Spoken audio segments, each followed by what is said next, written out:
Hello and welcome back to another Exos Hero video, and today we're going to talk a little bit about the upcoming meta, and particularly in PvP.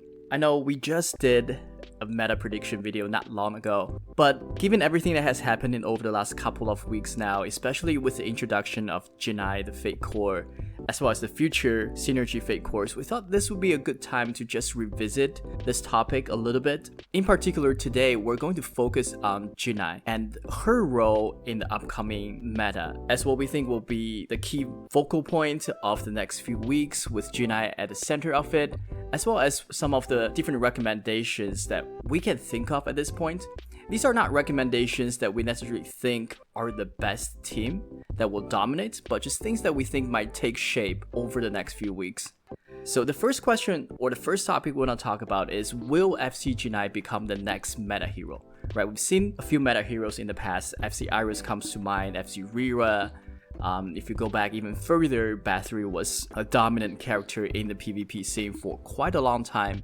And recently we've also seen, the introduction of Dorka as well. So will FC Jinai be that next person that determines what the meta is going to look like?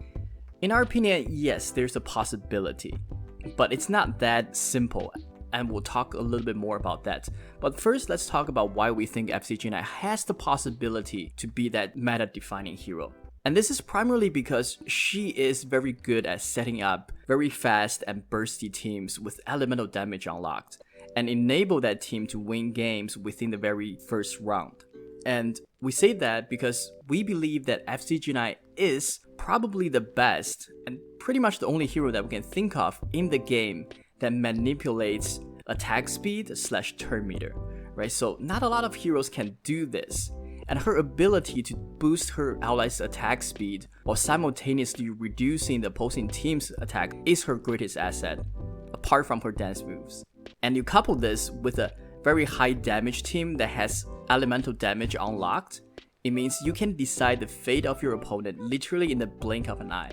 And here's a composition that we think could very well work and could rise to prominence over the next couple of weeks. So in the front line, you will still have FC Iris, because she obviously is a counter to First Guardian, and First Guardian is still very much a threat unless you have FC Iris, and she also provides the mana. In the back row, you're going to start with FC Jinai, who is there essentially as a buff hero, right? She is there to provide through her passive the attack speed buff, the attack debuff, and then you probably want to run FC Annie still, but you could potentially replace her with another DPS. And in our opinion, the next hero you want to have is probably going to be FC Rira.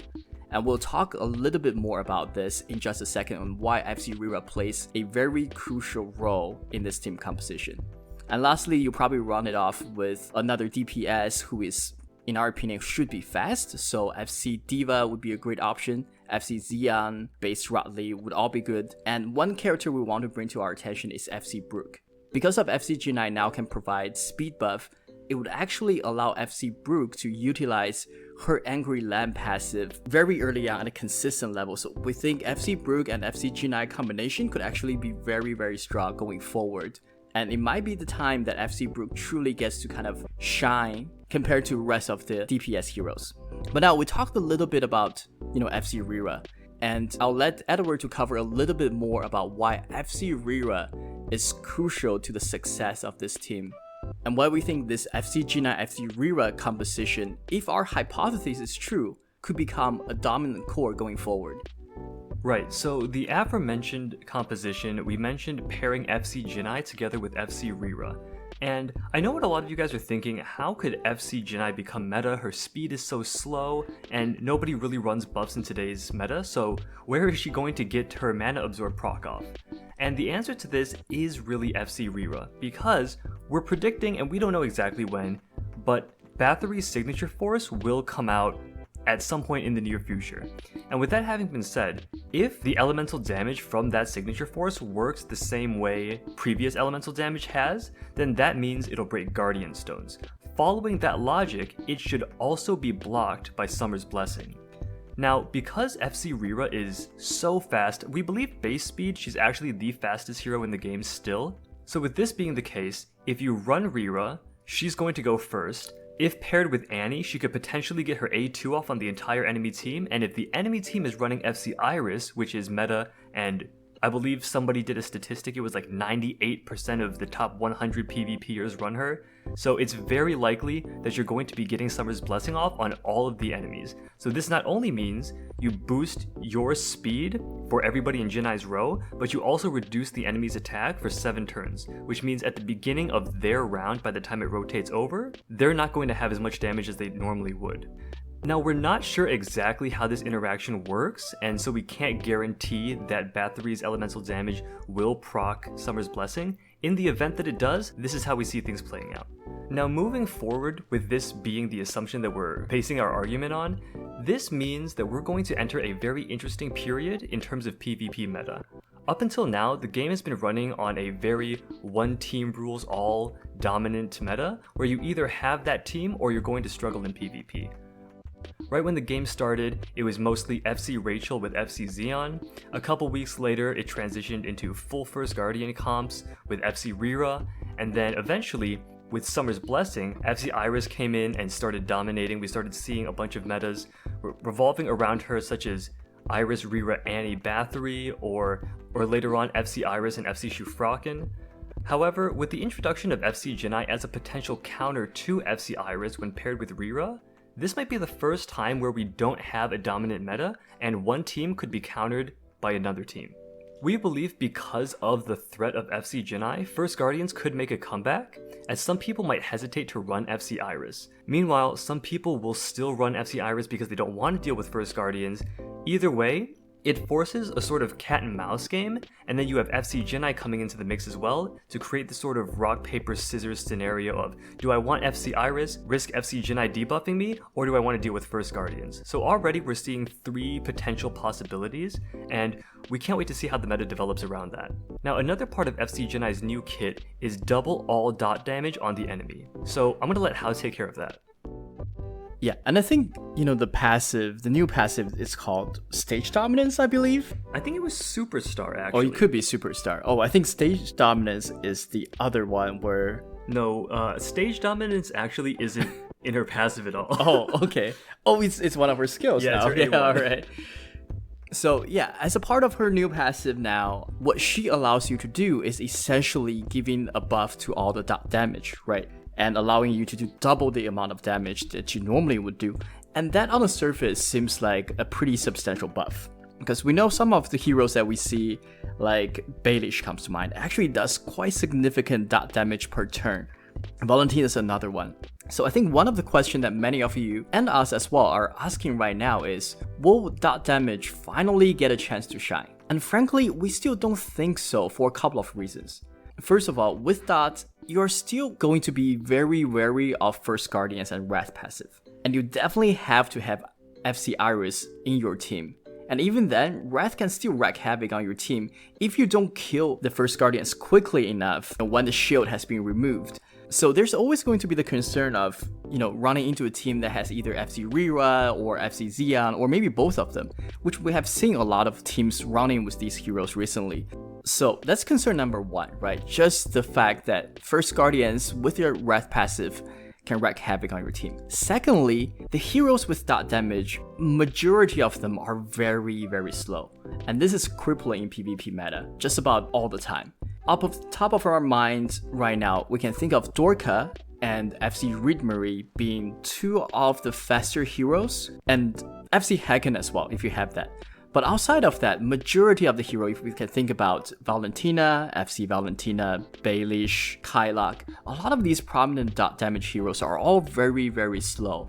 And that is the issue because with their speed, they're simply going to get dominated within the first few turns. So we believe that if you are going to run a team that has a dot emphasis, then you need to make sure that you have at least one bursty hero who is fast, mainly to take care of the opposing First Guardians. So a potential team comp that we want to recommend to you guys is the following. But just make sure that you guys don't take this too far. We're not saying this team is necessarily super good, but if you want to run a dot-centric team, this is one that we came up with. So in the front line, as we mentioned, you still want to have FC Iris to counter the opposing First Guardians. This is very important. We don't think you can do without it. And in the back row, if you want to go a more damage heavy, you can have FC Jinai as your dot damage buffer. And you can run FC Rira, Dorka, and then you have FC Rira. And FC Rira is essentially going to be there as your bursty damage to take care of the high priority opposing hero, right? And then you let your dot damage to take care of the rest of the team over time. Alternatively, we can think of a team that's maybe on the side of survivability a little bit more. And this is going to be something like this. So in the front row, you still have to have FC Iris, but now you can pair FC Iris in the front with another hero such as FC Garf to give you a little bit more of that survivability. And Garf, I believe one of his skills is also dot, so he will be doing a little bit more damage through Jinai's passive. Alternatively, you could run FC Tantalo, and we all know how strong FC Tantalo is now with his ability to reduce critical hit damage taken by your team, as well as having the ability to level up Heart Strike through his damage over time skills and do decent amount of damage. So we think FC Tantalo can become a very solid damage dealing hero in this situation. And in the back row, you still want to have a good balance of damage as well. So you want to have FC Jinai, obviously, and you want a couple of faster heroes, so we're recommending FC Rira and Dorka. And interestingly, both Rira and Dorka provides a little bit of survivability as well, just through their passive. So overall, we think there is a potential here. Do we think this will become a dominant team in PvP? Frankly, in our opinion, probably still not. We just think there's so many weaknesses with Dot, especially now the faster teams with elemental damage can wipe you in the first few turns. The risk of being slow is simply too much. But we do see some viability of these teams in PvE situation, given that they're fairly survivable and the fact that they can do a decent amount of damage over time. So maybe that's a place where you should take these teams. So just to wrap everything up, we've gone through a couple of different team comps depending on the situation, and ultimately we want to make it very clear to you guys, these are not recommendations for taking these teams into PvP, it's purely theory crafting. How these work in practice, we'll have to see, and obviously there's still a lot more room for meta and new comps to develop. So with that having been said, thank you for watching this video, we hope you enjoyed or learned something. Please leave a like and subscribe if you did, and we will have more Exos Heroes content coming on the way, so keep an eye out for that. Thanks for watching, and we'll see you guys next time. Peace.